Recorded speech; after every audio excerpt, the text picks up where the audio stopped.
বন্ধুরা, শার্ক সমুদ্র দুনিয়ার এমন একটি মাছ যার সাথে কোনো প্রাণী পাঙ্গা নেয় না। কিন্তু আপনি কি জানেন সমুদ্রে এমন একটি মাছ আছে যেটা শার্ককেও টাইট দিতে পারে, এজন্য শার্ক এটার আশেপাশে কখনোই যায় না। আর সেই মাছটি হলো ডলফিন। হ্যাঁ, ঠিকই শুনেছেন। কিন্তু এমন কি কারণ আছে যার জন্য এই ভয়ঙ্কর শার্কও এই ডলফিনের কাছে হেরে যায়? চলুন জেনে নেওয়া যাক। আসলে বন্ধুরা, শার্ক যতটা পাওয়ারফুল হয় ডলফিন তার চেয়েও বেশি স্মার্ট হয়ে থাকে। যেখানে একদিকে শার্কের ভয়ঙ্কর সূচল দাঁত থাকে, অন্যদিকে ডলফিনের বডি খুব ফ্লেক্সিবল হয়ে থাকে, যে কারণে তারা পানিতে অনেক দ্রুত গতিতে সাঁতার কাটতে পারে, যার ফলে শার্কেদের কখনোই ধরতে পারে না।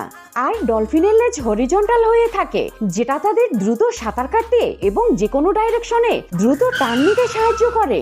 আর তাদের এই অ্যাবিলিটির কারণে ডলফিন শার্কের নরম পেটে আঘাত করে দ্রুত সেখান থেকে চম্পট দিতে পারে, যার ফলে অনেক ক্ষেত্রে শার্কের মৃত্যুও হয়ে যায়।